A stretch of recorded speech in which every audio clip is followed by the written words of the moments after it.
Well, let's say cricket and hockey can be the national games.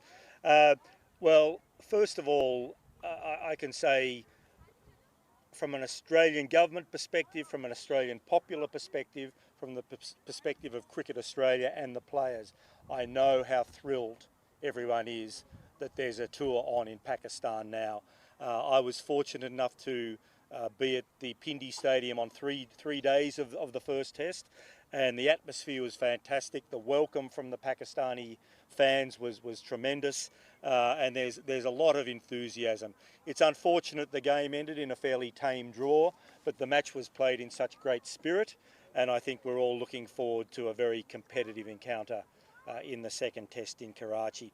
But even more than the result of the game, I think the fact of this tour is great for international cricket.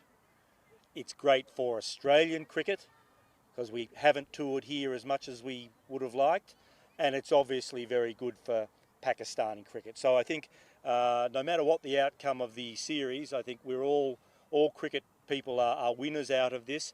You raise the security question. I know that Cricket Australia is very comfortable and very appreciative of the very strong and thorough security arrangements that have been put in place to ensure that this series can take place in the best possible, comfortable environment. So no issues on that at all. I think all is going very well.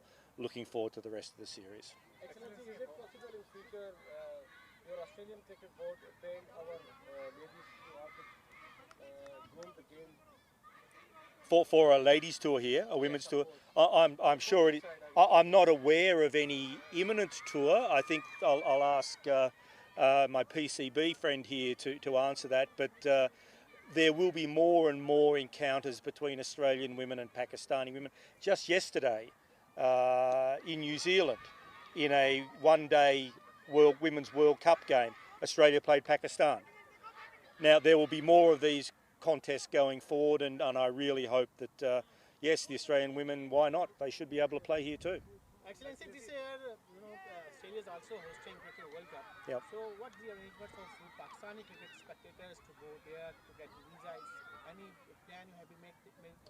Well, there's been no special arrangements made, but I do know from speaking to Pakistanis here that a number of them, when the tickets went on sale, particularly for the India-Pakistan game on the 23rd of October, the demand for those tickets was very, very high. They were snapped up very quickly.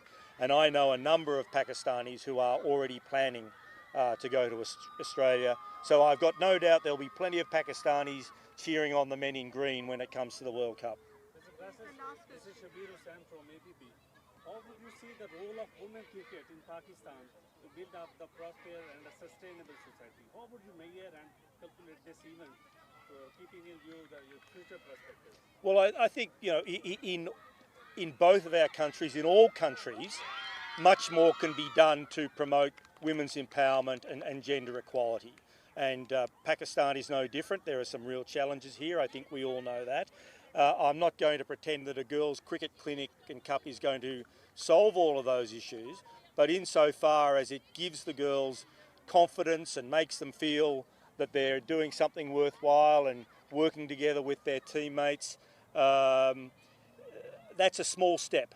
And for every run that's hit and catch that's taken and wicket that's taken, that's one step, small step further along the road to gender equality. So we want to see more of this, but there's obviously much more to do on the empowerment and gender equality front.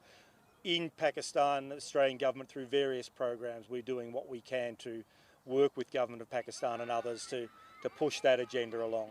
Cricket's a small part of that, but it's an important part of that.